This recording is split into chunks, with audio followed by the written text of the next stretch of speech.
Hey guys, what is up? Super K-Man Rocks here, and I am here for my NACL 2023 Summer Split Primer and Power Rankings video. Incredibly excited to get this one out. The NACL is probably my favorite league to cover that we cover on this channel. I know we do all four of the major regions, but the NACL, every single split is the most fun to watch. The craziest games, the most fun storylines, the most interesting players. I love covering Tier 2 in NA, and there's really never been a better time to cover it. I know, obviously, there's a ridiculous amount of drama surrounding it right now, and I'm not going to talk about that too much in this video. I did a preamble in my LCS, power rankings and primer video talking about, obviously, I stand with the players, and I want to see support for Tier 2 in North America just as much as anybody else, but the walkout actually just ended as I'm filming this video, and so we've got our 10 teams, we've got a little bit of support, and we kind of know how this is going. So for this video, I'm just going to be talking about the teams and the players.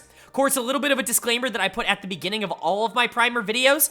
These are my opinions, and that's the best thing I can tell you throughout this entire video. We're probably going to disagree on some things, especially NACL fans. We all have different opinions. We all see these players differently, and especially in this league in particular, the difference between a player's performance one split to the next can be pretty drastic, considering the surrounding that they might be a part of. And so this is just my best guess as to what order these teams are going to end up in, what order these players are going to end up in, because I do rank every single player in terms of 1 to 10 in terms of their own position as well. But again, if you disagree with me, that's fine. Let me know down in the comment section below. I'd love to have conversations about it. Of course, don't just say, it's unfair for this person to be ranked number 8 or whatever in their position. Let me know who you think they should be above. That's the kind of conversation I'm definitely interested in having. And of course, I'll say this disclaimer at the beginning of all of the bottom teams here, but these standings could go entirely crazy, and they do every year. The projections and the predictions here, they're just not going to last. They almost never do in the NACL or in Academy. I've been watching this league for far too many years, 5, 6, 7 years at this point. And it just never goes how you expect it to go. And so there's likely going to be a team that's ranked number 8 or 9 or 10 that surprises and ends up near the top of the standings. And there's likely going to be a team that's in my top 5 that is not going to be in my top 5. But I have no idea who that's going to be. So this is just going to be my best guess here in the preseason. But with all that preamble out of the way, it's time to jump into the video. What we do here, if you're new to my channel and new to the primers, is we're going to go from number 10 to number 1 in my preseason projected power rankings, talking about every single team, going in depth on all the players, what I think their upside might be, how the team might end up playing stylistically, and then you guys will get a pretty good idea for hopefully where my thoughts and opinions are on a lot of these players. And a lot of these teams, especially considering with Tier 2, a lot of the emphasis should be on developing players rather than immediately winning. And so, without further ado, let's go ahead and jump into it. Usually I do tier lists for a lot of these teams, but in this case, I think I'm just going to rank them 10 to 1. Again, it's going to be very difficult to put these teams in boxes, I would say, and so the tiers felt rather arbitrary for this ranking in particular, so I ended up just not going with them. They're just going to be power ranked number 10 to number 1, and for me, unfortunately, somebody has to come in at number 10, and coming in at the bottom of my rankings, it is going to be Supernova. And I don't like doing this. I'm a huge fan of this organization. I have been for a long time as an ASU fan, and they've adopted a lot of the players that we've been able to put out in the past, and they've been kind of the big NA amateur mainstays for so long, and to see them finally in Tier 2 of North America, I think is a really good sight. However, I just don't know if I really believe in this roster, at least the floor of this roster, as much as some of the other teams that we're going to talk about in the rest of this video. Again, the upside for every single team in this league is rather high. Things could change relatively quickly, especially for a team like Supernova, which does have some relatively inexperienced players at this level. They could, surprise and really show up, but for now, I gotta rank them at number 10. Their lineup is looking like Quacker in the top lane, Music in the jungle, Robbie Bob in the mid lane, Sketch at AD carry, and Trevor at support. There are good pieces to this team, and there's good pieces to every team in this league, but we're going to go ahead and go over all of them, starting in the top lane here with Quacker in the top lane. He is someone who I think is relatively fine for this level, obviously. Really getting his first shot at Tier 2 with this Supernova team helped AOE Gold re-qualify. That's most of the tape that I ended up watching. Obviously, there's some CCG stuff that you can watch for the qualifier, but most of the stuff I ended up watching for Quacker's tape was the AOE requalifying, and I actually quite liked what he was able to put out. I certainly don't think he's a disaster in the top lane. I think that role is relatively deep in the NACL right now, and I think he's serviceable, but there are a lot of really interesting, really high upside top laners in the league right now, and I'm just not sure that he's one of them. He's a solid player, but not one that I think I would bet my entire franchise on, and unfortunately, somebody's got to come in at number 10 in terms of the top lane. But again, I always say this, like, if he ends up having a fantastic split and showing a lot of good things, I'm not going to be surprised. That's just what happens in the NACL. And then you've got the player that I think I know the least about of anybody in this entire league, and that's Music. And I've done quite a bit of film research on him. Obviously, watching stuff from Rock Bottom this past split was really, eye-opening. I was really impressed with some of his tape. I had basically never heard of him up until that point. He'd been playing in Europe for many years, but, watching him qualify on that team, or not qualify, I should say, but play in the qualifier on that team, he was the best player on that team, and he was really making a lot of plays. Now, because of the inexperience and just my lack of knowledge, I've watched like 3 games of his total. He's going to come in at number 10 in my rankings because I actually think jungle is also a position, and I've talked about this all year, that is really strong in terms of North American talent, but he's got something special, and obviously this team sees something in him. There were a lot of really experienced junglers available that did not have teams, and this team definitely wanted to give a shot to him first. And so that's a really intriguing thing to me. For now, he's going to come in at number 10 because, again, I just don't have a lot of knowledge on him as a player. Probably the only player in this entire video that I'm going to say that on. But the games that I did watch of him, he was really good. Him and his support Rox had a very good chemistry in the open qualifier, and you're hoping that can translate here because I think support is a huge positive for Supernova. And so if you can get him going, if he can be kind of a carry-oriented jungler for this team, I actually think that's a relatively good position for this team to be in, but I just don't have enough knowledge and enough confidence to be able to pull the trigger on saying that. He still looks like a really interesting prospect, and I like the fact that Supernova ended up going in this direction, but, definitely one that I'm going to keep my eye out for. And then you've got Robbie Bob in the mid lane, obviously very topical in recent weeks because of the CLOL finals. He just played fantastic, ended up getting finals MVP in CLOL, and that definitely is going to increase my opinion of him. He's been fantastic throughout the entirety of the CLOL season, and especially of the championship.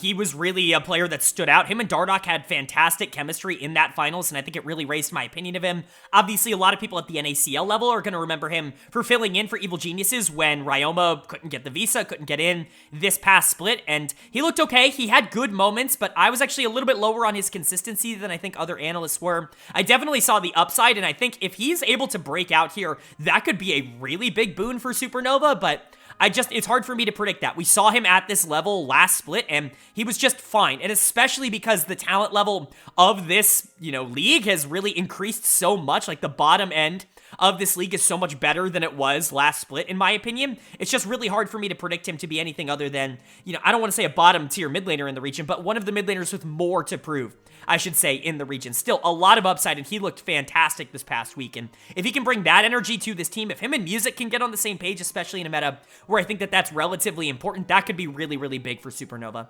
And then we get to the part of the team that I think I'm the most positive about, and that's going to be the bot lane, Sketch and Trevor. I actually really like these two, and I especially like them together. Sketch really got a bad rap this past split. He had to do so much for that CLG Faith team. I talked about him a ton on the channel. I don't necessarily think he played all that well, but man, it could have been significantly worse considering how much that team was asking him to do in that role. I think he's a solid player, obviously. I was very high on him going into the year for that CLG Faith team. I think that there are a lot of positives when it comes to his game, but overall, I do think that, AD carry is also crazy stacked at this level, and it's just really hard for me to imagine, mechanically speaking, that he's just going to step into this role, especially immediately after what we saw this past split, what we saw from them this past split. And so, for now, they come in at number 9, but I think the addition of Trevor in the support position is also a huge positive for Supernova overall. Everybody knows how high I was on Fear this past split, and honestly, Trevor was a big reason for that. Basically, everybody on that team was a top 4 or 5 player in their role this past split, and Trevor is certainly no exception to that,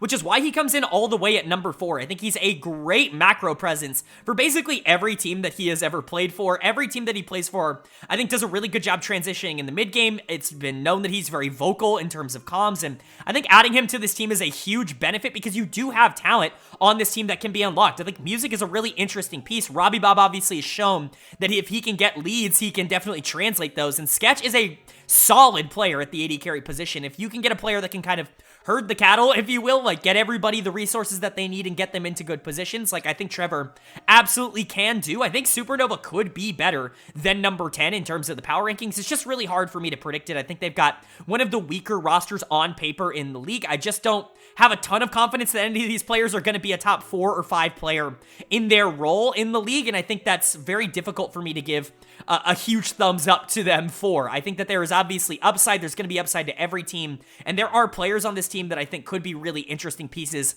in the future, but I think as a collection, they come in as probably the team that I have the least confidence in, at least moving into 2023 summer. And then moving on to number 9 in my power rankings, we definitely have, in my opinion, a bottom 2, probably a bottom 3 in the league, at least in terms of expectations and consistency going into the year, even if some of these teams do have some relatively good top-end talent. But for me, coming in at number 9 in my power rankings, it is going to be Team Fish Taco. They are going to come in at 9. I really like this team. I think that there are some really interesting pieces, especially if everybody ends up living up to their potential. This is probably one of the more feast or famine bottom teams that we are going to talk about. I think that they have probably the most upside of any of the bottom 3, in my opinion, which, you know, I think is a fair statement to say because I think their top-end talent is really good. It's just the consistency that I'm worried that they're going to get from some of the talent that maybe is a little bit less proven, that I'm just not exactly sure what you're going to get out of. And consistency hasn't exactly been the best, even for the proven players on this team. But let's go ahead and go over that roster in the first place. Their lineup is looking like Lunacia in the top lane, Rosethorn in the jungle, Onat in the mid lane, Spawn at AD carry, and NXI at support. I do think that there is really good talent on this team, and you can see that in terms of where I rank some of these players, but the inconsistency that I'm worried that this team is going to bring to the table is definitely making me a little bit more hesitant on what they're going to be able to produce over the course of an entire split. And I'm certainly not alone in terms of that opinion. So let's go ahead and get to one of those players that I think is really good, but maybe a little bit more inconsistent first and foremost, and that's going to be Lunacia in the top lane. Played for FlyFam in the spring split, and he really was like the life that was breathed into that team throughout the spring split. There really wasn't a lot of good coming out from that team, even a bot lane that I thought should have been a lot better that just kind of wasn't, but Lunacia definitely proved a lot of people wrong in that spring split. Now, one thing I also want to point out, the inconsistencies were definitely there. There were a ton of highlight plays coming out from Lunacia in the top lane. Some of those lane phases went pretty well, but when you look at the course of the entire split, there were a lot of games where he wasn't that threat in the same kind of way. People who are familiar with my channel and aren't as familiar with the NACL will know that it's a very similar way that I talk about a player like You Should Know Me in the LPL, where it's like, man, crazy talent, and like the games where he wins, he looks incredibly good and he can actively take over, and you see the potential to be the #1 player in the NACL, but the consistency over the course of an entire split just simply has to get better. That's the reason that he falls to number 7, in my opinion. Again, there's a lot of really good top laners with a lot of upside in the NACL right now, and Lunacia is definitely one of them, but I'm a little bit lower on his game-to-game variance than I think some other people are. Now, if he can kind of bring that all together, if he can capitalize and maximize those good games more than the bad games, then he's going to skyrocket up because the mechanical talent that he has in the top lane is absurd. He's an LCS caliber player mechanically in the top lane. He just has a lot of things to fix when it comes to decision making and what fights to take and being able to win even losing matchups, things like that. You know, the small things that I think you need to figure out in order to be a top player at this level. He's working on them. I think he's getting better at them, but I don't think he's a proven, you know, finished product by any means, even if he is going to be one of this team's most interesting players. And then you've got Rosethorn in the jungle. Some people are going to see number 9 and think that's pretty disrespectful, and honestly, I agree. There's just so many junglers at this level that I think are really good,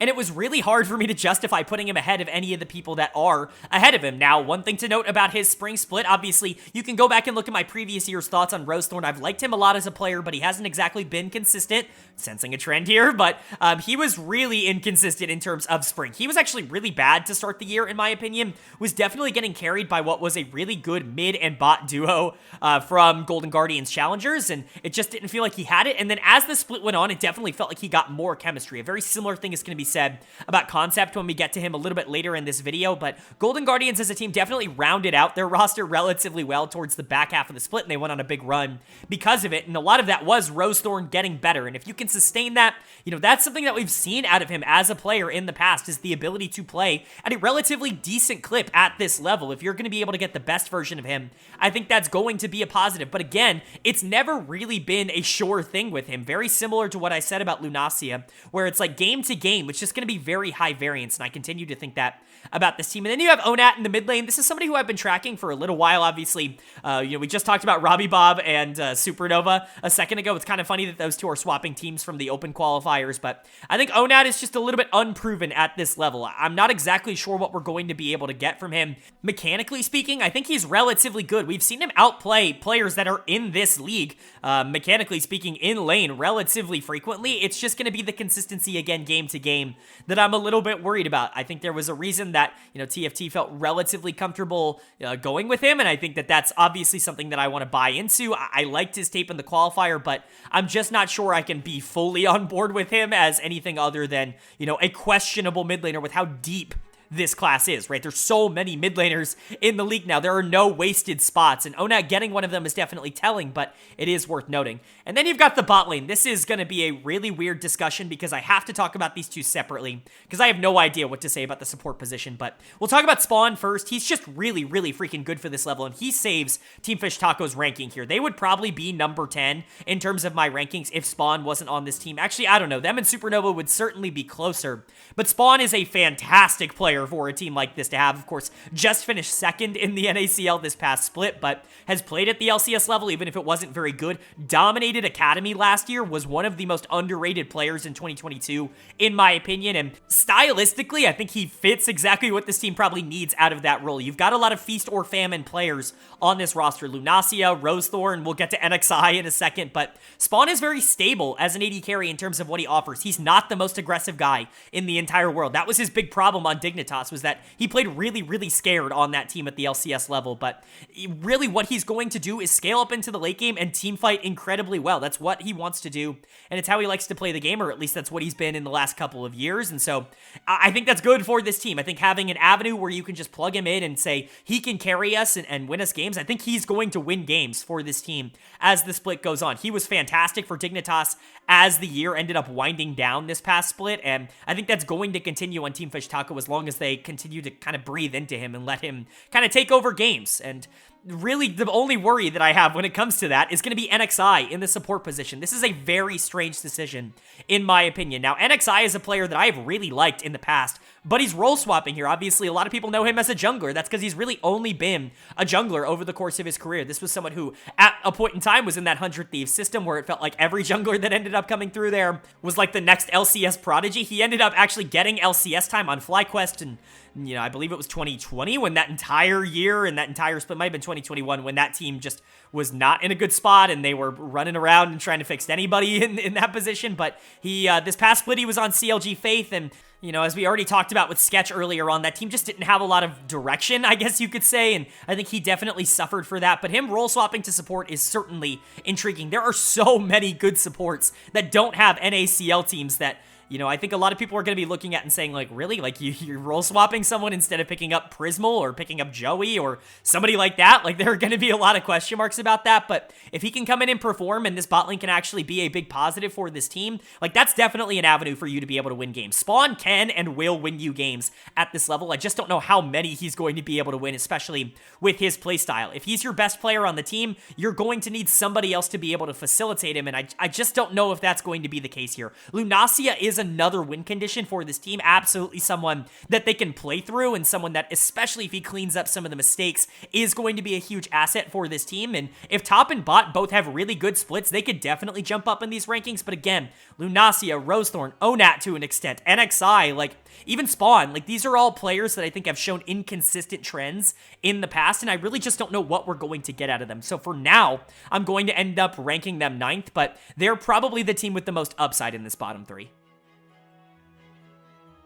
And now we get to move on to number 8 in my power rankings. I talked about it a little bit, but there really is, to me, a little bit of a bottom 3 in the league, at least in terms of expectations and consistency. Again, I expect at least one of these teams to overperform expectations, but for me, coming in at number 8 in my power rankings, and a team that I think has a pretty high floor, I have Maryville University. I think this team is going to be a little bit slept on by a lot of the community, or maybe not. I mean, obviously a big name, a big university, probably the most successful collegiate organization in the history of North America, and, you know, this roster just made it to the CLOL finals. They did really well in the open qualifiers, and so there's a lot of hype going into this, but I also think there are some reasons to say that it may be a little bit of a rough transition, at least at first, for some of these players. However, the upside for this team is relatively good in a couple of very key positions, and I'll go ahead and talk about that, especially in this current meta. And overall, I think, you know, them playing together for the entire year up until this point, especially with a lot of their competition, you know, I think that they have with the new teams coming into the NACL, not having that, I think is definitely going to be a boon for them. But let's go ahead and talk about this roster individually. Their lineup is looking like Niles in the top lane, Odd Orange in the jungle, Get Back in the mid lane, Scary Jerry at AD carry, and Zyko at support. Really, really fun lineup. Obviously, we've seen these 5 players play together for quite a bit, and, you know, these aren't the only 5 players on the roster. They field a 10-man roster. I'm not going to talk about any of the other players because I don't know if they're going to get any playing time at the NACL level, but it is worth noting that, you know, should things go wrong for some of these players, there are opportunities, I think, for them to get replaced by somebody else, maybe somebody that can maybe step in and be relatively good, which I think is a positive overall. But talking about these 5 players in general, let's go ahead and go down the lineup, of course, starting with Niles in the top lane. Haven't seen him at this level in a little while. Obviously, things didn't go great last time he was in the LCS with Golden Guardians, but he was expedited to that stage far before he was ready. He was given almost no help on that team, and I still think he's a really good player at this level. We were talking about Niles, remember, 3 years ago as, like, the next big North American top laner,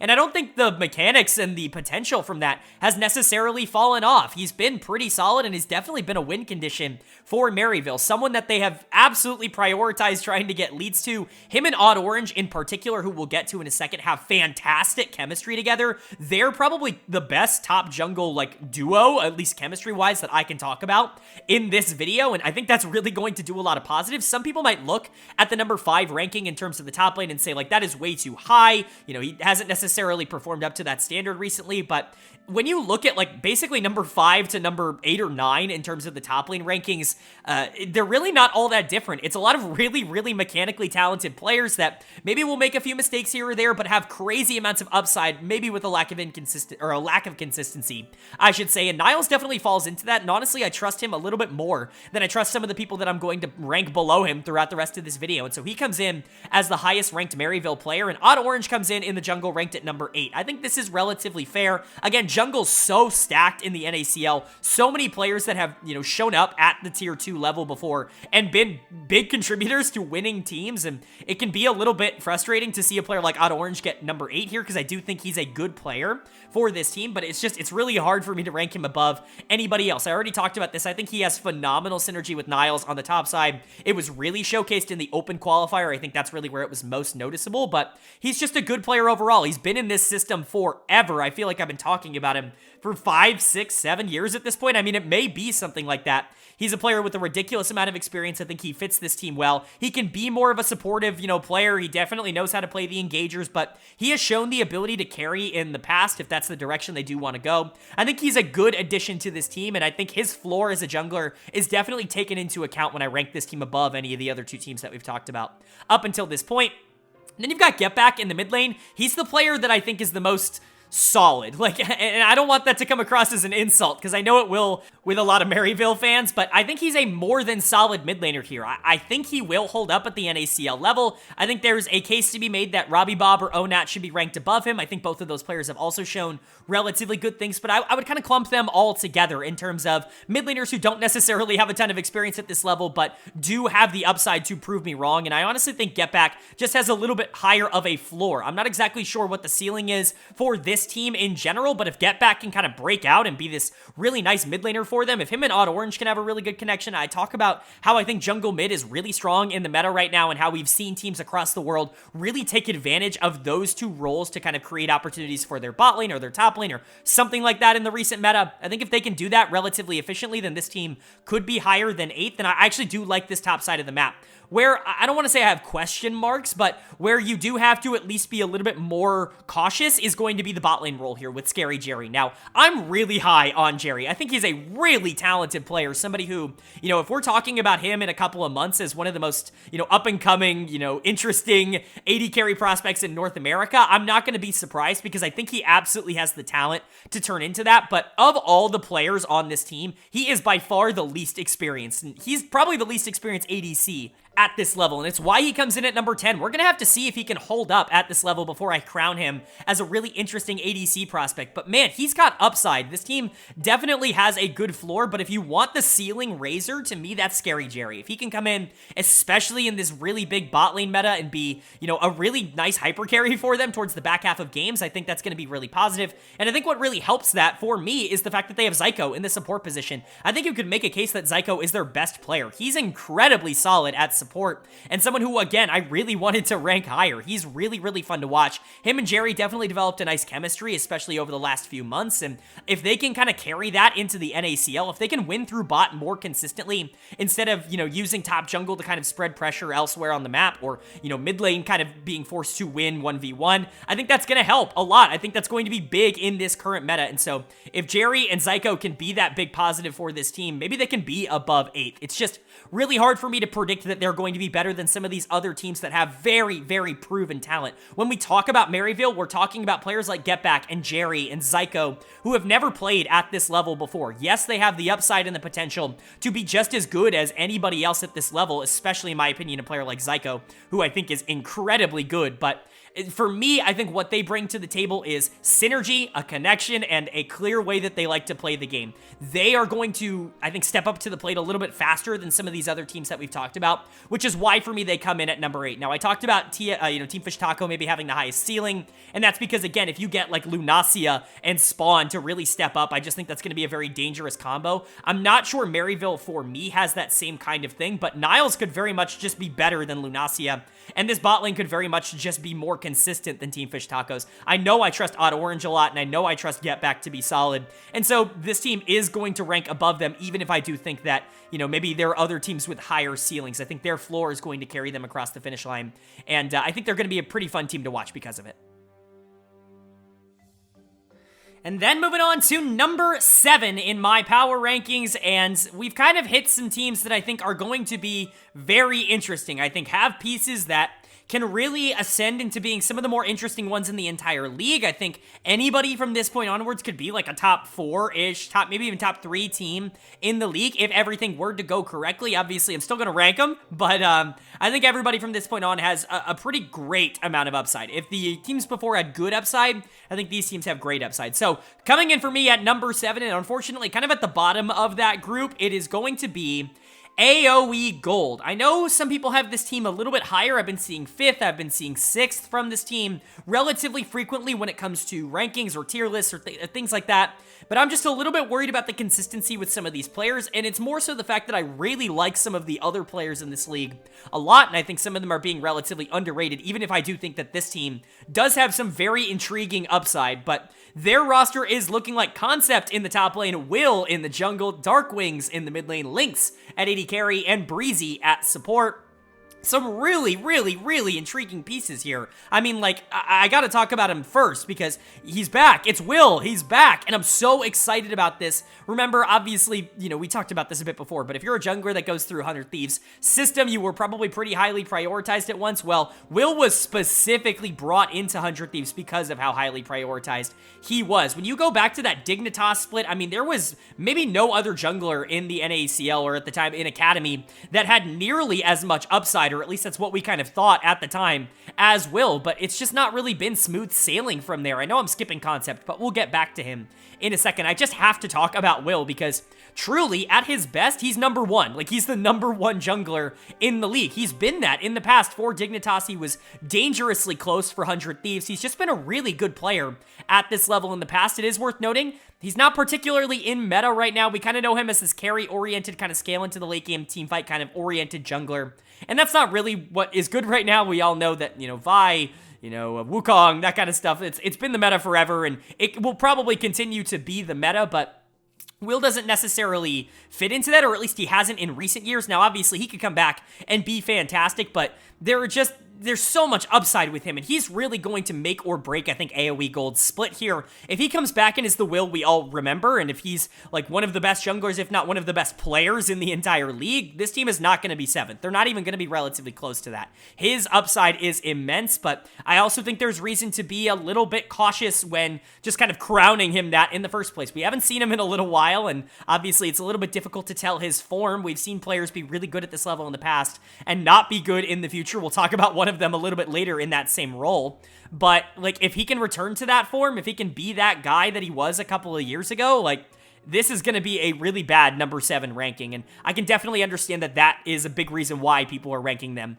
a lot higher. But let's go ahead and get to the rest of the team as well. Concept in the top lane, very hit or miss. He's going to come in at number 8 for me. I've been, you know, a little bit down on Concept over the course of this channel's history. I actually thought he improved his consistency a lot towards the back half of the split. I talked about that with Golden Guardians when we talked about Rosethorn a little bit earlier, where it felt like the top side of the map was a big hindrance for them at the beginning of the year, and it definitely felt like it smoothened out a little as the year went on, but you're really hoping that can continue for Concept, because really all that he has shown at this level in the past is an ability to be really solid when he gets counterpick and when he can play his off-meta, crazy fun stuff like the Mundo and the Malphite and whatever else he's, you know, cooking up at the current moment. But he's just one of those players that is going to march to the beat of his own drum. If he can be that more consistent, I don't want to say weak side top laner, but that's probably the role that he's going to fall into the most on this team. If he can be that for this team, I still think that he can be a positive. He was good enough for Golden Guardians Challengers down the stretch that it really made them a competitive team, and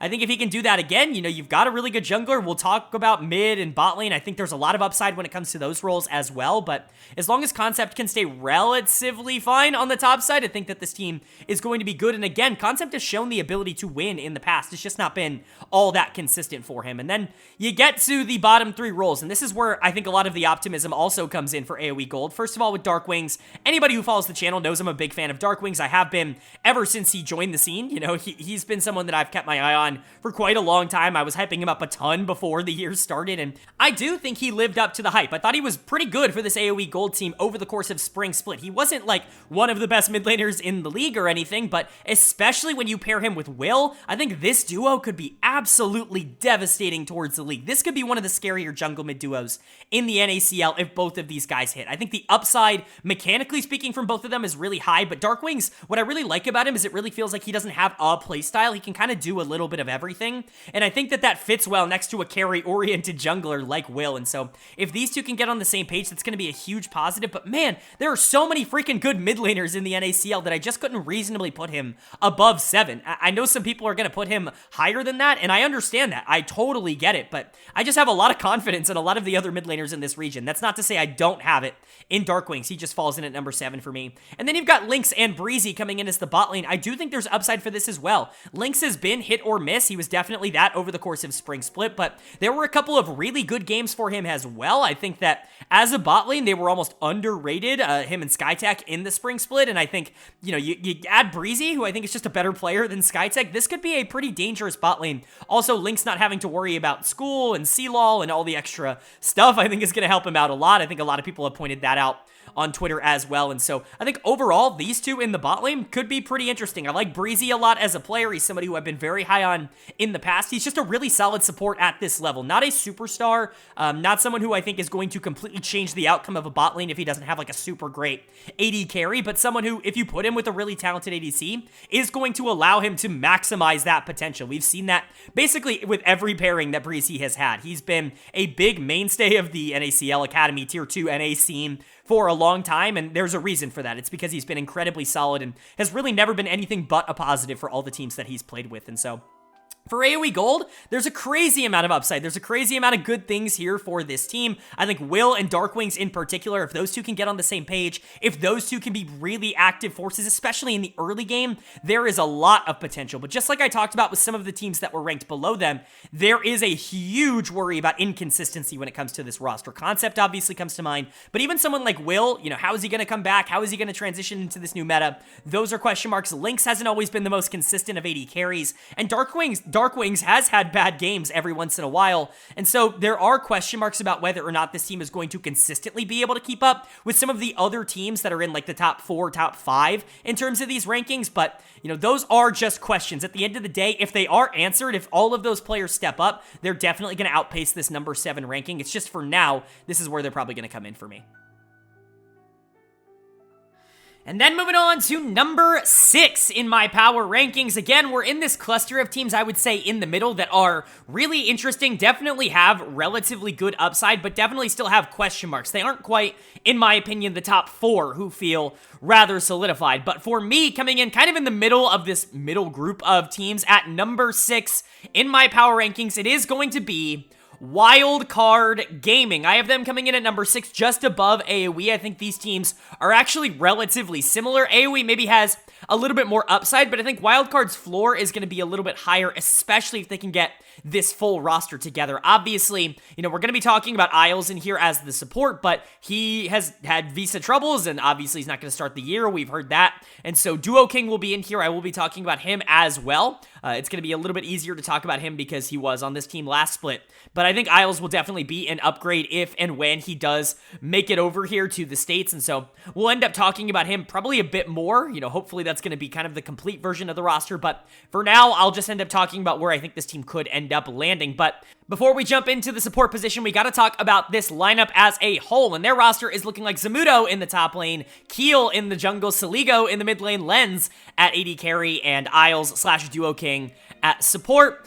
First and foremost, I want to say this first. I know we don't go out of order a ton on this channel, but people are going to be real mad about my mid lane rankings, I think, throughout basically this entire video. When we get to the mid lane, I'll explain why I have certain players ranked a little bit higher than maybe you would expect them to be, and maybe certain players that you're expecting to be a little bit higher ranked lower than you would expect them to be later on in the video, but, we'll get to that when we get to that. We'll start, of course, with the top lane, and that's going to be Zamudo. It's really the only change, at least for week number 1 here, for Wildcard Gaming, and I actually like this change quite a bit. I think it's going to add a little bit of consistency to the role. Moose Hater is out, Zamudo is in. Now, Moose Hater is an absolute blast to watch. He's a super fun player with a super eclectic champion pool, and can obviously skill check basically anybody at the door, but he's actually very similar to a player that we talked about earlier in Lunacia, in the fact that he's incredibly talented, incredibly mechanically skilled, but he's not so great from behind. He's somebody who, when he does lose lane, when he does get, counterpicked, or when he's put in a bad position, maybe put on weak side a little bit more than he's used to, it's not necessarily going to go as well as I think people want it to, and that was kind of the case over the course of spring. He was a huge boon for this team towards the beginning of the split, before teams had really figured out kind of what to do against him, ban the Garen, obviously, but I think when teams started to figure out that if you put him on a weak side tank and you kind of forced him to play that style, he just wasn't going to be nearly as effective as a player, and I think that's where Zamudo coming in is going to be an upgrade. Now, it is worth noting, I do like Zamudo's tape, but we haven't seen him all year. He's been grinding solo queue in Korea for, I believe, the entire year. Up until this point, he did not play in the open qualifiers. He did not play in amateur this past split, and so it's going to be really interesting to see how he, comes back into pro play. It's very similar to a player in Will that we talked about in the previous situation. Obviously, Will has a little bit more experience at this level. That gives me some confidence that he'll be able to return to that form, but Zamudo is a really talented player, and I think if he can come in and be like the best version of himself, the version that we saw in AOE last year, I think that actually could be a really good situation for Wildcard and potentially even an upgrade, but I'm going to have to rank him relatively conservatively here just until we actually see it at this level, especially considering there's not a lot of 2023 tape in this meta. And then you've got Keel in the jungle. I actually really like Keel as a player, obviously another player with a pretty crazy champion pool, but I think overall he was underrated for a lot of spring split. I do have to, again, rank him rather conservatively in terms of the jungle rankings, not only because there are a lot of really, really good junglers in this league, but also because for Keel, I worry about him being taken off of some of the comfort picks. Obviously, the Nunu comes to mind, but there are a lot of things that he really specializes in, and if he's taken off of those picks, is he going to be nearly as effective if they're not meta? If he needs to play, Vi and Wukong every game, is he going to be able to do that at as high of a level? Because obviously we know he can play it relatively well, but, this past split, he was really good, and it's a pretty similar meta, I would say. Maybe some bot laners are a little bit different, but at least in the jungle, it's not going to be all that different in terms of what he is going to have to do, and so if he can continue to be that, I was talking all of last split about he was probably the best player on Wildcard, or at least the most consistent player on Wildcard, and I think that could definitely continue on here. I think the jungle position is incredibly strong, and Keel is one of those strong junglers. And then you've got Celigo in the mid lane. Again, people are going to be pretty upset, I think, with my mid lane rankings just in general. I think every other position is going to be relatively understandable, but mid lane, I have a very different opinion, I think, than popular opinion, and that starts with Celigo coming in all the way at number 3. This is someone who has been really consistently good at the NACL level and at the academy level for years, for 3+ years at this point. And that, to me, is something I value quite a bit. I think the consistency that you get with Celigo is just kind of not there with a lot of other players at this position. I think there's a lot of upside in some of the younger players that we'll get to a little bit later, on some of these better teams, players like Shochi, players like Young, players like Spirax, right? I think some players like that, you could definitely consider to be more, I guess, exciting prospects, but I just have so much confidence in what you're going to get out of Celigo as a player, and I thought he was pretty good in spring. Him and Keel have a very good synergy together. Celigo's very happy to, I don't want to say abandon lane, but be that more shove and roam style of mid laner to help out his jungle, but he's also really good at team fighting, and so if he needs to take on resources, he can do that at a relatively good level. I just have a lot of confidence that he is going to be a positive for this team in almost every game that they play, even if he's not going to be an absolute superstar. There are a couple mids that I have prioritized pretty highly, whose opinion that I do think of in that regard, and Celigo is definitely one of them. So if you're looking at this ranking and being like, it is significantly too high, I do understand, and I know I'm going out on a limb by putting him this high. There is another player that I think I'm definitely doing that for later on in the list, but I think he definitely deserves to be in the top 3, if not just for consistency, in my opinion. And then you've got the bot lane here of Lens, and then Isles and Duo King. We'll talk about Lens first. I think he's fine. I think he was probably the player that stood out the least in terms of last split for Wildcard. He got the least amount of resources by a considerable margin. Moose Hater, Keel, and Celigo were definitely the driving force of this team, and the bot lane definitely took more of a weak side role in spring, and so it's going to be interesting to see if that changes now that you're bringing Zamudo in, who's probably going to be, still a carry-oriented player, but someone who can be, I think, put a little bit more on weak side, more than Moose Hater, and, we'll see what happens with Keel and Celigo. It's more of a bot-focused meta, so it'll be interesting to see if they transition over, but, in comparison to a lot of the other AD carries in the NACL, Lens is just not proven as much as I think the rest of them have. He has talent, but it's going to be interesting to see if he can step up and really be that hyper carry for this team. And then in the support position, you've got Isles as your main, starter here, or at least that's what we're assuming as soon as he gets the visa to come in. He is a really good addition to this team. Isles is a really good player. Obviously, we haven't actually seen him at competitive since spring of 2022, I believe it was, but still, this guy has proven more than almost anybody else in the NACL in terms of what he's been able to accomplish. Not only has he been very good at this level of competition at Tier 2, but he's been a very quality LCS starter every single time that he has subbed in, and so I have a lot of confidence that he is going to be a high-tier support. Now, I have him ranked at number 3 just because I have to put the very consistent top-tier, Tier 2 supports above him, but I think if he comes in as immediately one of the best, top 3 supports in the division, I'm not going to be all that surprised really at all. I'm expecting him to be able to do a lot with this team, but, Duo King is going to be playing for a little bit. Duo King is fine. I certainly don't think he's a bad player for this level. He definitely offers a lot of interesting opportunities, but again, when you look at Wildcard, he kind of just plays into that role a little bit more of very much his champion pool, very much has the champions that he's very good at, known for the Blitzcrank, but, hook champions in general, I think are very much up his wheelhouse, and that was something that they definitely pulled out a lot over the course of the back half of the split. Engagers just in general, playmakers in the support position is definitely kind of the name of the game for Duo King, and I think that that can be relatively positive, especially if you do end up wanting to play around bot lane a tad bit more than what you did in spring. Obviously, we saw this team kind of transition a little bit more to that as the split went on, when they realized that, Moose Hater was going to get banned out basically every game, and that Keel was going to need to play more of an objective-focused style.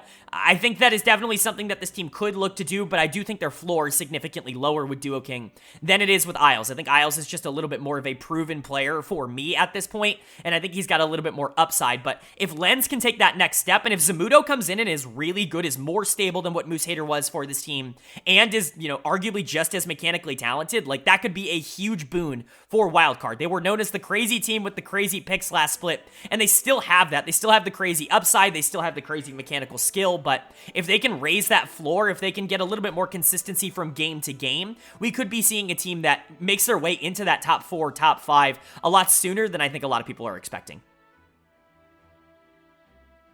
And then moving on to number 5 in my power rankings, and this is the team that I think I'm going to get the most amount of pushback on. The team that I'm ranking, I think the highest that I've seen anybody rank them. Coming in at number 5 for me, and at the top of this like cluster of middle teams, in my opinion, I have Evil Geniuses Challengers. I really like this team, and I can't give up on them. There's just too much talent, and I think, an addition here or there, maybe a bounce-back split or two from a couple of their players, you can see how highly I rank the talent of some of the players on this team, and even though they completely flamed out, they were one of the bottom 4 teams in a 16-team league last split, I still can't give up on them. I have to believe that they're going to be able to get it together until they prove to me that it's just not going to be possible. So let's go ahead and talk about this roster because it is very, very intriguing. Their lineup is looking like Soul in the top lane, Shaden in the jungle, Ryoma in the mid lane, King at AD carry, and Smoothie at support. It's the same lineup and roster that they had in spring, except King is actually here now. He was having visa problems for basically the entirety of the split, so mobility really was their starting AD carry, and he filled in rather okay. Certainly wasn't a disaster for this team, but King absolutely should be an upgrade. We'll talk about him in a second, but of course, we're going to go top to support, starting with Soul. And Soul is one of the few pieces in this team that I'm just not entirely sold on. I still think that he can be a really good player at this level. I have him ranked as such. He comes in at number 6 in terms of my top lane rankings. I already talked about this, right in the middle of this cluster of really talented top laners that just haven't been able to piece together a great split entirely, have good games, but not necessarily the consistency. I think Soul can definitely get there. Obviously, someone that's been very highly prioritized by a lot of different organizations over the course of his career, whether that be, when he was on AOE, with Immortals, whether he was on TSM, now on Evil Geniuses. There are a lot of teams that have wanted to give him a shot because he is really talented and he has shown a lot of growth over his time in the scene, but it is worth noting he took a little bit of a step back, I would say, in spring. He wasn't a very good top laner for this team, and that's not to say he was a disaster or anything, just that I think a lot of people were hoping that he took that next leap into being one of the best in the region, and he just wasn't that over the course of spring. I think he's one of the more inconsistent pieces on this team, but I still think he's got a good amount of upside, especially when you compare him to some of the other top laners that we're talking about in this tier, right? You compare him to players like Concept, you compare him to players like Zamudo, I think he's proven a lot more than both of those two have, and so he's going to rank relatively decently, but this has the potential to go a lot down if he continues to play like he did in spring, or the potential to go up if he figures out kind of that trajectory that he was on, a year or two ago. And then in the jungle, I mean, this is really where, the rankings are going to get controversial. I think in general, Evil Geniuses is by far going to be my most controversial player rankings, because I have Shaden at number 3, and talent-wise, he deserves to be higher than this. Consistency-wise, he deserves to be significantly lower than this. There were moments in the spring split even where Shaden looked amazing. I'm talking week 2, week 3, early on in the split, where it was like, oh my god, this is a top 3 or 4 team in the league because Shaden absolutely is popping off. He's having some really good games, and, he's the super highly touted prospect that we've known has ridiculous amounts of potential for a really long time. But then the second half of the split was absolutely miserable. I mean, it was just game after game of him just seemingly turning his brain off and just kind of playing on autopilot for a lot of that, and that's really, really not good. That's not exactly what you want to see. We all know how talented Shaden is. There's a reason that so many analysts have been projecting him to be one of the most interesting junglers moving into the future in all of North America, but man, he's got to be able to put it together. I thought coming over to Evil Geniuses was going to be a good move for him. Obviously, leaving Cloud9 is never the best decision in terms of developing and being able to win at this level, just because they do that so consistently, but both him and Tomio I thought were really interesting prospects, but the first split was not it. It was his worst split as a pro, in my opinion, and he's going to have to bounce back. This number 3 ranking is a projection, and there really is no, moving away from that. This isn't me saying that he's definitely going to be number 3. I just have to hope that he's going to be able to get it together because he's just too talented, and I don't want to give up on him as a player. I don't want to say that one bad split is enough for me to completely, knock him out of this competition. He was number 1 for me in the jungle going into the year, and so there's really, I don't want to completely destroy him just for the one bad split, but again, the inconsistencies just simply have to get better. If they don't, he is going to fall. He's going to be a player that consistently is able to do well in certain matchups, especially when he's against junglers that he is better than, but, when he's going up against the best teams in the league, he might struggle, and that's not a top-tier jungler, and so, he's got a lot to prove, I think, this split. I think it's going to be a very big split in summer for him, but he's got all the tools to be able to prove it. He just has to put it together. And then Ryoma in the mid lane. Again, I told you guys my mid lane rankings are going to make some of you mad. Ryoma coming in at number 2 is certainly going to frustrate some people, but again, very similar to Saligo. He's just a player that has so consistently performed well at this level, it's hard for me to rank him anywhere else. I think if you were to put him on a team that was more consistent in terms of what the rest of the team was offering, especially in the jungle position, I think he would look like the number 2 or 3 or 4 mid laner. And I do want to make it clear that the difference between like 2 and 6 in terms of the mid lane rankings is almost nothing, right? Those 4 or 5 players that are going to be in that range are just, they're all so good, and they all have a lot of upside. I went for consistency in terms of ranking the higher players, and I think Ryoma does have that. I think he's going to have a better split, but I would understand if you had him closer to number 5 or number 6 in terms of your mid lane rankings. It wouldn't be all that surprising to me to hear that. I have him coming in at number 2. I've always liked Ryoma as a player, even on his time on 100 Thieves when he was receiving a ridiculous amount of criticism. I think he's always been underrated for what he's been able to do. He's been able to carry games very consistently at this level, but he's also more than willing to give up resources to make the rest of his team look good. I actually thought he was pretty underrated in terms of Spring. He was the best player on this team by a considerable margin in the Spring split, in my opinion, and, while he didn't have a perfect game every time, I thought a lot of their wins, especially towards the back half of the year, were because of him, and he was often doing relatively well in lane phase as well. If you can just get that a little bit more consistently, maybe you get better performances out of the rest of the team for him to actually be able to play for. I think that's going to make him look a lot better. I still think he's a really, really solid player at this level.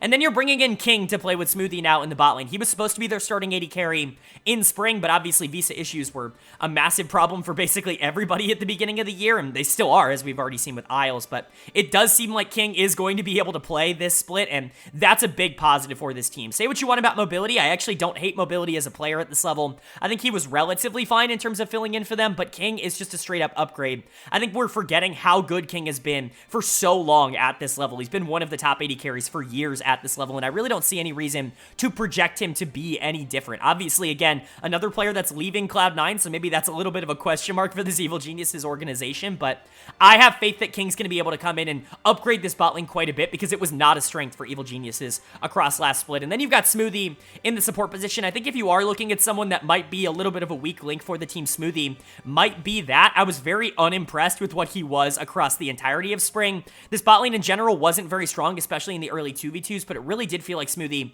did not get the memo that they were playing weak side a lot of the time and was just going in. Hopefully he can, figure out a little bit more patience, or alternatively, maybe Evil Geniuses can just play a lot more aggressively towards bot side. Both of those, I think, could be relatively good options, but you do want to give a lot of resources to the jungle mid duo as well, and so Smoothie is going to have to clean it up, because if he plays like he does in Spring, King coming in isn't going to be nearly as big of an upgrade as I'm listing here, and so overall, Evil Geniuses do have a lot of interesting pieces, and you might be looking at Shade and Ryoma King as like 3-2-3 and being like, that's just unacceptable. That's not going to happen. And again, I understand where you're coming from, but for me, I project them to actually come in and be relatively good. I think this team is going to outperform what they did in Spring. I certainly think they're going to outperform a lot of the expectations that people have handed on to them at the beginning of the year, and I think especially if you get leaps from players like Shaden and like Soul, and maybe King and Ryoma return back to form, and Smoothie kind of gets back into form a little bit, like this could be a top 4, a top 3 team if everything clicks. They are incredibly talented. There's still a lot that has to be done, which is why they still come in the middle tier and not like in the upper top 3, top 4 immediately, but I do have a lot of faith in this talent, and even if they weren't able to put it together in Spring, I think it'll be better in Summer. Now we're jumping into my top 4 teams in the NACL this upcoming split. I think top 4 has been pretty unanimous for a lot of people when discussing the NACL summer split, and I am typically in agreement with a lot of them. My order might vary. I think a lot of people's order might vary, but for me, the top 4 teams are the top 4 teams, and coming in at number 4 and just at the bottom of that list, I have the Cincinnati Fear. I have them coming in at number 4. I think they showed so many good things in Spring Split, and I think there's a real chance they outperform this number 4 ranking again. A couple of these players I had ranked a little bit higher before I ended up, moving them down a little bit. This is kind of where I ended up on some of them. I'll end up talking about that when I get to the individual players, but the upside for this team, if everything goes right, if you're getting the best versions of everybody, I mean, it's right up there with the best teams in the entire league, and I really do think that that starts here at number 4. So let's go ahead and talk about it. Their lineup is looking like Philip in the top lane, Perry in the jungle, Shochi in the mid lane, Manui at AD carry, and JJ at support. Really, really like this team. I like how they're constructed. Not a lot of crazy changes coming in from spring, which is really good. At times, it looked like this team was going to be making a lot more changes, so I think it's really good to be bringing back a nice 3-man core of Perry, Shochi, and Manui. I think that that's really going to help the continuity of this team quite a bit, but I think the additions of Philip and JJ are pretty solid as well. Some would call them a little bit of a downgrade. I don't necessarily want to say that. I think that there are absolutely places where both of those can be additions and really big positives for the team overall, but let's go ahead and talk about all the players individually, and then I'll kind of talk about them as a team. Starting, of course, with Philip in the top lane, coming over from FlyQuest. Obviously a little bit of a swap of top laners. Faisal is out, Philip is in. We'll talk about Faisal a little bit later, but Philip is a really solid player. I think we almost forget how good Philip was a year ago, just because there were moments during the spring split where he wasn't necessarily that game takeover threat, but he played in the LCS in 2022, and he was more than solid for that FlyQuest team. He was pretty good at that level, and honestly, towards the back half of the split, when FlyQuest really started to find their groove, once Masu got back with no ping, once he actually got to play in LA, that team looked really, really solid, and Philip especially, I thought, really started to come out of his shell on the top side of the map. He was a lot more aggressive in the 1v1s, in the isolated matchups, but he was also receiving a lot more resources from the team, and I thought he was doing well with them. I think a lot of people are looking at this as Faisal being a huge catalyst for Fear last split, which he was, certainly not going to disagree with that, but I think people are underestimating the effect that Philip could have if he enters this team and is something similar for them. I don't think that's out of the realm of possibility, and I think him coming in at number 4 in terms of the top lane rankings is relatively fair. He was a little bit higher in my rankings, a little bit earlier on, but I just couldn't really justify it with the people that are ranked above him. I think top 3 in terms of the top laners in the league right now are just all so good that it's hard to put Philip into that top 3, but he's very, very close, and I think his ranking at number 4 here is definitely indicative of that. And then you've got Perry in the jungle, who was sensational. I mean, just phenomenal in spring. Everything that you could have wanted in terms of a breakout split for a jungler absolutely happened. You could argue that he was the 2nd or 3rd best jungler in the league last split out of everyone that was in the league, which is insane to say. It's great progression. I talked about this a bit at the beginning of the year, but I've been a big fan of Perry's for a little while. When he was on Dignitas, I always thought he was getting significantly underrated by a lot of the community, and, on Fear, I said, at the beginning of the year when I was underrating this team, that he was the big upside piece for them, and little did I know they would all be the big upside pieces for this team, but Perry definitely was a standout star. Some people are going to look at the number 4 ranking and say that's too low, and honestly, I agree, especially if Shaden doesn't step up. We already talked about him being number 3 in my rankings. I think Perry was absolutely a top 2, top 3 jungler in the league last split. If he can continue that, especially the pathing, the early pathing, being able to generate leads so consistently, not only for himself, but for his laners as well, if he can do that at a high level over the course of the rest of this year, we're going to be talking about him as a number 1, number 2 jungler in the NACL and an LCS candidate by the end of the year. I mean, if he's not already that, right? I think he could probably slot into a couple LCS teams and be relatively fine now, but, he's really the catalyst that I think makes this team roll, even if, you're losing a couple of pieces. And then you've got Shochi in the mid lane. Obviously, I'm a big fan of Shochi. I talked about him a lot over the course of the year. He has a very fun champion pool. I think it's very diverse, and he brings a lot of options to the team, and honestly, his ability to 1v1 in lane was significantly better than I expected it to be going into the year. I thought he was really, really good in that department, and him and Perry play off of each other incredibly well. I think bringing him back is obviously a really, really good decision. I also flirted around with the idea of having him higher in terms of the mid lane rankings, but I settled in on number 4. He's kind of near the top of these, I don't want to say inconsistent, because I don't think Shochi was inconsistent at all in spring, but these more high upside kind of mid laners, I guess you could say, not Ryoma and Saligo, who have just been doing it for so long. He's kind of at the top of that list for me. I think he's a really big positive for this team, and I think he continues to push them forward. He was underratedly a big part of what Fear did last split. Maybe he wasn't getting the same amount of resources that Faisal or Perry or even Manui were towards the back half of the split, but I still think he was integral to what this team was doing, and I think it would have been a travesty if he was left off. And then you've got the bot lane here of Manui and JJ. Really, really interesting combination here. Talked about Manui a lot over the course of last split. He just got better and better and better every single game, and that was super impressive to watch. If he can continue that growth, if he can become a top 3, top 4 AD carry in the region, this team is absolutely going to be, at the very least, 4th place. Maybe even a lot higher than that, especially in a meta like this. I think bringing JJ in, it's a good addition. I like Trevor a lot. People who follow the channel know I'm a big fan of Trevor and what he's been able to do over the past few years, but I think JJ is also an incredibly solid player who has basically been nothing but good at every level that he's played at, whether it's been the LCS, whether it's been here in the NACL, you know, for whatever organization it's been, he's been a big positive presence for every single team, and I think if you're going to lose a player like Trevor, JJ coming in, somebody who's been coaching over the past year or so, I think is a great addition, and I think it could really help out this bot lane a lot. Really, this is the first team that we've talked about in this video where you look at the collection of players that they have, and you don't see a weakness. You don't really see a lane that they can't play for. You don't really see a weak side, right? Everybody can be strong side, everybody can be weak side, which is why I think this is the start of the upper tier teams in the league, especially if Perry does end up taking that leap and is like the MVP of the split, which I think is super possible for him, or if Shochi really takes that next step up and can become this really big takeover mid, especially if those two do it together, that could be huge if Manui continues to grow, Philip and JJ get some of their performances back from a couple of years ago, or last year even in particular for both of them.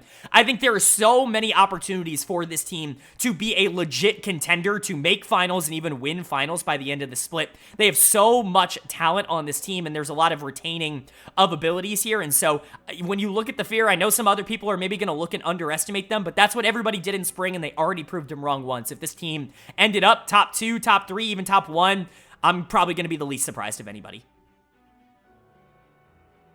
Moving on now to the top 3, and number 3 in my power rankings is certainly an interesting choice. Really, there's no way to go about the top 3 without, you know, being at odds with somebody else's power rankings, because I think, realistically speaking, all 3 of these teams could be number 1 for a lot of different reasons, but this is just the way I have them ordered at the beginning of the year. Again, anything could really happen. I see it as a top 4. I think some other people see it as a top 3, but it really is just about your perspective. But for me, coming in at number 3, it is going to be FlyQuest Challengers, and this is a really hard team to place and rank for me because I think at their best, I mean, they're number 1. There is absolutely the potential for this team to just absolutely blast this league, especially with some of the changes, or the big change, I guess I should say, that they made this offseason, but they've also got some parts of this team that I'm just not fully sold on, especially with recent performances taken into account, and synergistically, I think there could be some issues with some of the new players, but at the end of the day, the talent on this team still is absolutely ridiculous. At the very least, they've got to come in round about here. So their lineup is looking like Faisal in the top lane, Yuji in the jungle, Spirax in the mid lane, Masu at AD carry, and Winsome at support.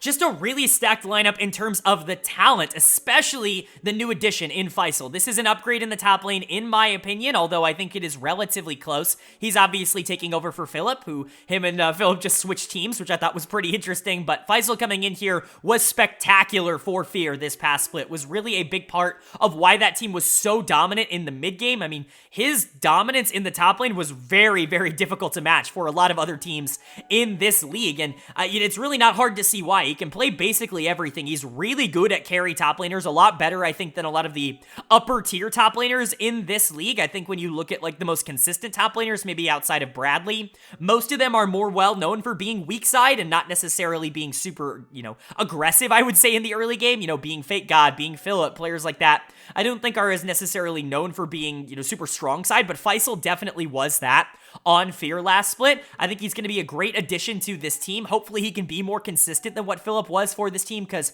when you look at the weaknesses for FlyQuest, especially towards the back half of the split, a lot of it was just the fact that they weren't getting consistent performances out of the top side of the map for them, and I think Faisal coming in is going to be a positive addition for that, not to mention the fact that he can still grow into arguably the best top laner in the league, and I wouldn't be all that surprised for that either.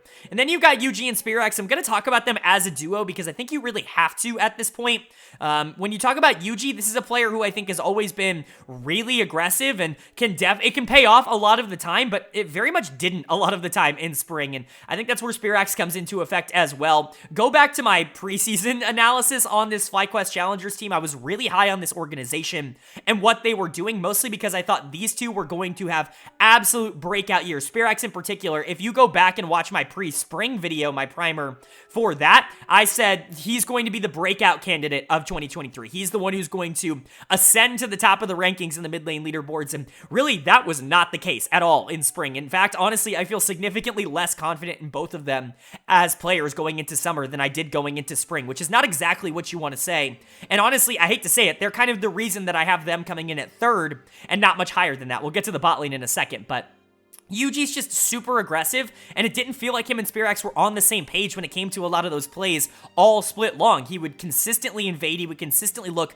for skirmishes in the early game, and the mid laner was just not willing to move or try to facilitate those plays nearly as much as I think was necessary for the plays that were being made. It's kind of crazy that it felt like they were developing a really nice synergy towards the back half of 2022, and then the regression just hit super hard in spring. Obviously, if they can get back to the form that they had in 2022 summer, or if they can grow upon that form, which I think we all were kind of expecting to happen in 2023, they can still be one of the scarier jungle mid duos in the entire league. But what we got in spring was just not that. I really wasn't all that impressed, and so Spirax ends up falling all the way down to number 6, and Yuji's at number 7 in a very competitive jungle role, and so they're definitely question marks for this team. They obviously have the talent. I've been saying that about a lot of players, but especially these two. When I went into the year talking about him as like, we could be talking about him as a pretty decent LCS mid laner by the end of the year, I meant that.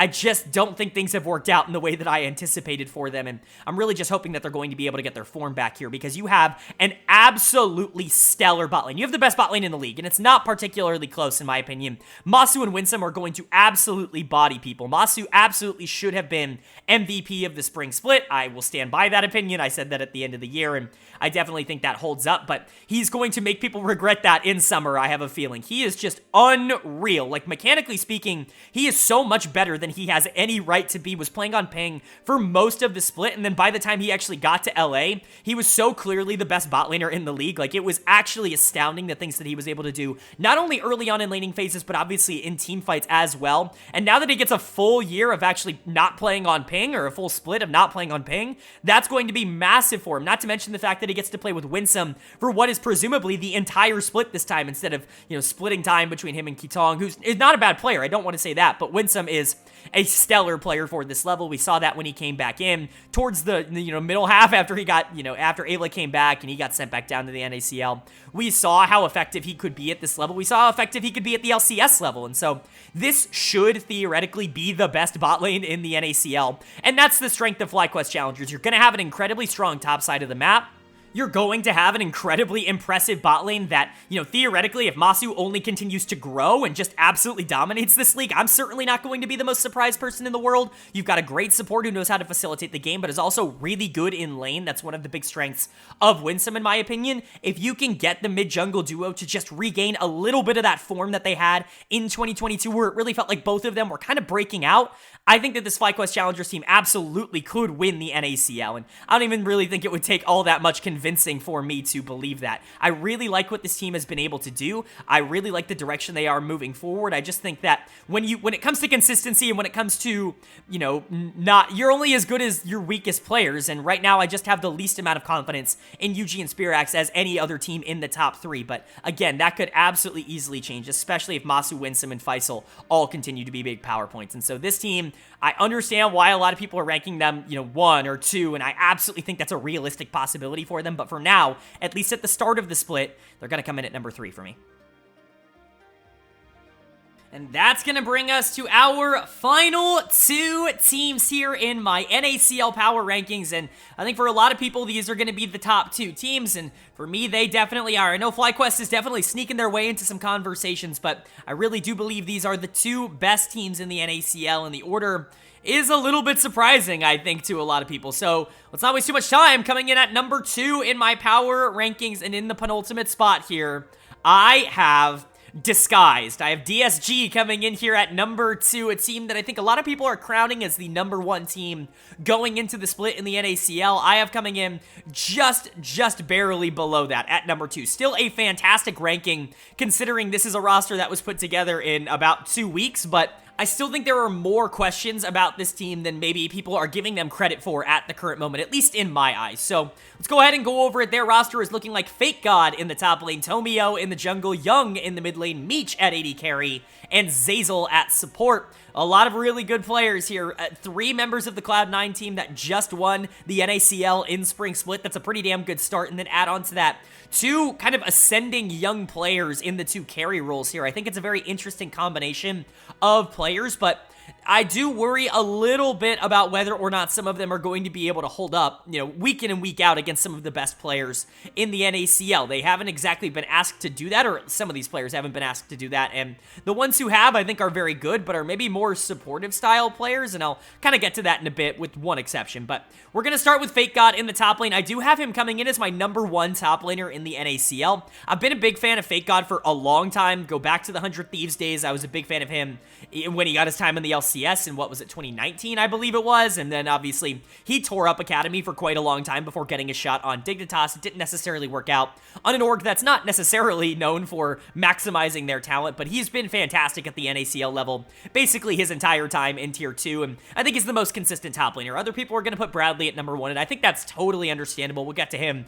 obviously, in a bit, but Fake God for me, I think, is the one that I would want the most. He can play weak side, but he's a phenomenal team fighter. Honestly, does remind me a little bit of being like a baby Someday, if you will. I know that obviously there was a lot of memes about him starting over Someday that year in the LCS because, they needed the import slot, but I do think their playstyles have kind of morphed into being relatively similar, and I think Fake God is good for that. I'm a big Someday fan, as you guys who follow the channel know, and so Fake God obviously a positive for me, but not really a carry. Someone who is going to make the rest of the team, I think, look good, but doesn't necessarily need a lot of resources himself in order to be useful towards the back half of games. The one player that I think is coming over from that Cloud9 team that I think is like a carry-oriented player is going to be Tomio in the jungle, who comes in as my number 2 jungler. Really, really good player. It's crazy how Cloud9 just makes every jungler that comes into the organization look fantastic. That was the case for Shaden. It was the case for Tomio when they made the swap. It's just super consistent in terms of that Challengers team, and that was absolutely the case over the course of spring. Tomio's always been a talented player. I had reservations with him going into 2023 because he never looked like a superstar on Evil Geniuses, but,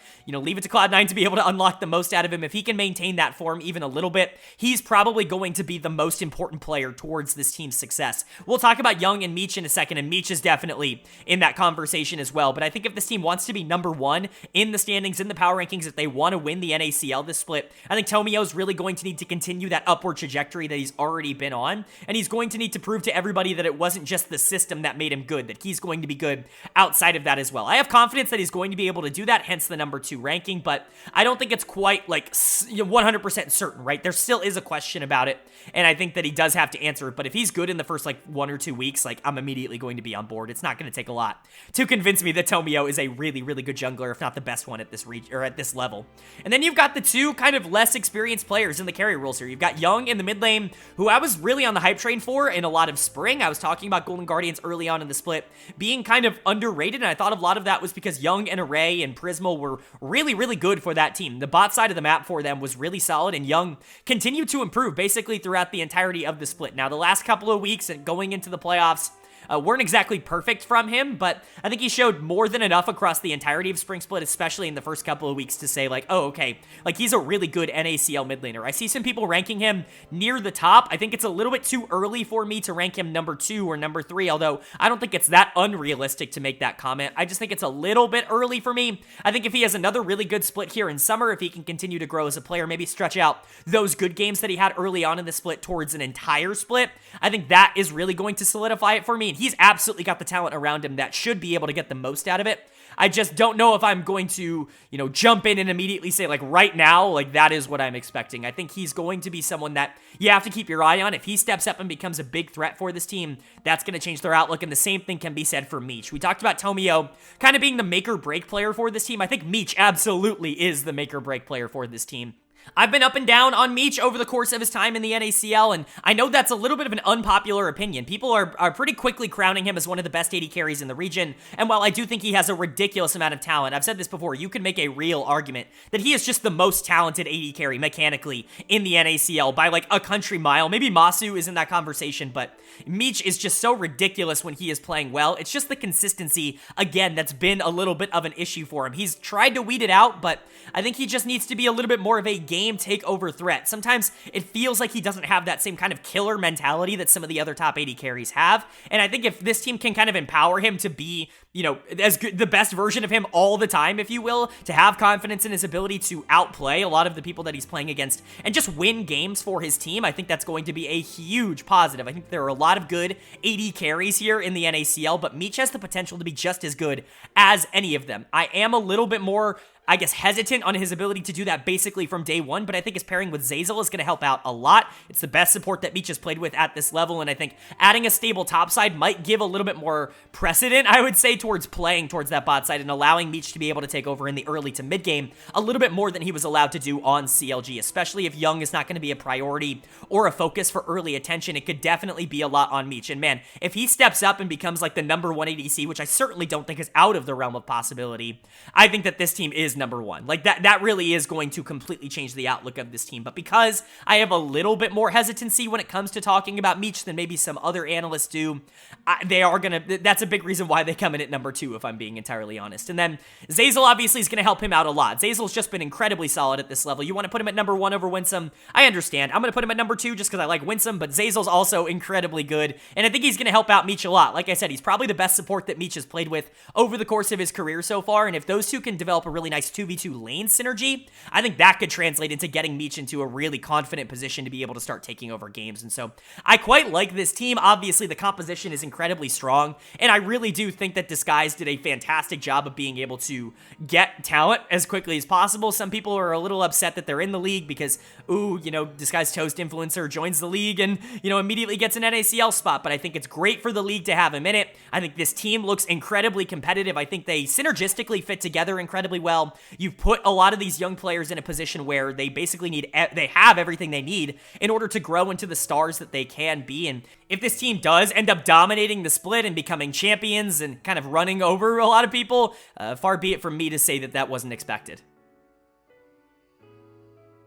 And that's going to go ahead and bring us to my #1 team in my power rankings. And obviously, if you're keeping track, you know who's left at #1. It may surprise a few people because I don't know if I've seen a ton of people ranking this team at #1, but they're consistently top 2, top 3 in everybody's power rankings. But for me, coming in at #1 in my power rankings, it is going to be Team Liquid Challengers. I really, really like this team. I thought they were really fun and really, really good in spring, and I think that that will continue. I really value consistency when it comes to performances, as you can probably tell over the course of this video up until this point, and I don't know if there's a team that I trust consistency-wise more than Team Liquid after what happened in spring. So let's go ahead and go over what their roster is going to be looking like. It looks like Bradley in the top lane, Mir in the jungle, APA in the mid lane, Arrow at AD carry, and Kim down at support. I know there are a couple of big numbers on here, maybe not one you would expect to see on the #1 team in the league, but I'll go ahead and get to why I don't actually think it's that big of a deal in a bit, why I think those numbers are perhaps a bit deceiving, if you will. And so let's start with Bradley in the top lane. You could have him at #1 if you really wanted to. He's the best carry top laner in the NACL, and I don't even think it's really all that close. He is probably the most dominant in that regard. Him and Faisal, I think, are definitely the two that you would point out there. But Bradley, man, when he wins incredibly hard. The only knock that you would have against him really at all is the fact that sometimes he can be a little counter pick reliant, but like, that's top lane. Like, that's just kind of how the role works, especially at this level where, like, you're not picking tanks all the time. You're not really just, like, enabling for the rest of the team like top lane is in a lot of major leagues. Like, you want Bradley to be able to get resources and to be able to carry, especially in the mid game. And so, you know, sometimes he can be put into worse matchups, but he's so talented. He's been so good for so long. We were worried about his transition to the top lane. We weren't exactly sure how that was going to work out. Well, it's worked pretty damn good. He's been just about as good as anybody could have asked for. He's basically LCS ready. We'll talk about that a lot with a lot of players on this team, and I think he's proven that really, really consistently. I think he is the best carry top. Maybe the consistency is a little bit of an issue game to game, but like, it's not. He's going to be really good in 99% of the games. And so Bradley's a pretty fantastic, player, I would say, to have on that top side of the map. And then you add in the MVP from Spring Split. You add in Mir into the jungle. Now, I know some people were a little upset that Mir ended up being MVP, not because he didn't deserve it, not because he wasn't one of the better players in the league, but rather because I think most valuable prospect should probably go to someone who's a prospect and not someone who is kind of a veteran and has traveled the world and has been to a lot of different regions like Mir has. That's not to say that Mir isn't good, though. He's going to come in as my number one jungler right now because that's what he was in spring, and honestly, he's got the history to be able to back that up. People who may not be familiar with the NACL might recognize Mir as Arthur, formerly of many different teams across Oceania and Korea. He's been playing for quite a while. He's been to Worlds. He's had some experience, but this is his first time in North America, and he really showed up in the NACL, was really, really dominant in terms of early pathing and getting leads for the rest of his team. I think him and APA are a ridiculous duo, and we'll get to that in a second, but really, when you're talking about the reason that this team comes in at number one in the power rankings for me, it's because of those two, and Mir is a big reason for that. Even if I think that maybe his efforts were a little bit, I don't want to say overhyped, I just think that maybe APA deserved a lot of credit as well for the advantages that he was able to create. I think Mir is still fantastic, and obviously the two play off of each other incredibly. He's going to be a huge asset towards this team and, towards this mid lane in particular, and that's where APA comes in. I think he's the best player on this team. I think he is an unbelievable talent in the mid lane. We've been talking about him for so many years at the amateur level. He finally got a chance on a good organization here in spring, and man, did he pay it off. He was spectacular in the spring split. He looks to be like LCS ready right now, which was not really a huge surprise. I talked about this in my pre-spring primer video where I was like, APA is probably going to be really good, but I need to see it first. I wouldn't be surprised if he was number one. Well, I'm not surprised that he is now number one. He's going to come in as my number one mid laner. I really do think that he is the number one mid laner in the NACL right now. And I'm going to be honest, I don't think it's particularly close. I think APA is just incredibly good, and he's a huge asset for this team to have. One of the biggest assets anybody in this entire league could have, and that's a big reason why TL is pushed ahead. Again, when you have a jungle mid duo of Mir and APA in a bot-focused meta, if they're able to generate significant leads out of those two positions and then translate a lot of that gold lead into the bot lane, that's shown across the world right now to be a really, really viable way to win in the mid game. And I certainly think that this team is probably set up the best to be able to do that at a high level. Really, really like these two, and obviously they're going to be a big asset. And then you get to the bot lane, whose numbers are quite high. Arrow and Kim Down are fine, and that's why I'm really not all that concerned, because when you look at Arrow and Kim Down's numbers, you're like, oh, maybe this is like a big weakness, maybe like Yuji and Spirax were for FlyQuest. I don't necessarily look at them in that same way, whereas Yuji and Spirax didn't exactly have a lot of synergy, and there were times where they were actively giving leads over to the enemy team. That's not really what Arrow and Kim Down do. They're just fine. They're not going to be superstars in the bot lane. They were both really good at certain points throughout last split. Neither were good at the same time, which was definitely unfortunate to watch, but I think they're fine. They're good enough players to be able to survive, and they're certainly good enough to be able to play weak side for this team, which they're probably going to be asked to do quite a bit, or they're going to get a lot of resources in the mid game, and it's not really going to matter what happens in the first 10 minutes of the game, which was always a little bit of their weakness, or at least that's what I identified as their weakness. I think that they had a couple of things that kind of fluctuated throughout the year, but Arrow and Kim Down are solid. Arrow's been a good AD carry at this level for a while. I think you could realistically bump him up quite a bit in terms of these rankings, but there are just a lot of good AD carries in the NACL, and then Kim Down's fine. He's someone who's not really going to cause you a ridiculous amount of problems. There were times where he really impressed me over the course of Spring Split, but there were also times where he wasn't very good, and so he ends up coming in somewhere around the middle there, 7th ranking in the support position. But overall, for TLC, I just think that they're incredibly well-rounded. I think they have a ridiculous duo of Mir and APA, which in my opinion is the strongest in the league. Masu and Winsome are obviously in that conversation as well, and I think there's a real chance that, you could get anybody, any combination of disguised players in that conversation. But for me, TLC is just a cut above right now, and if I had to, bet some money or take a prediction on which team is going to end up winning the NACL split in summer, I'm going to go a little bit off the wall, and I'm going to pick TLC.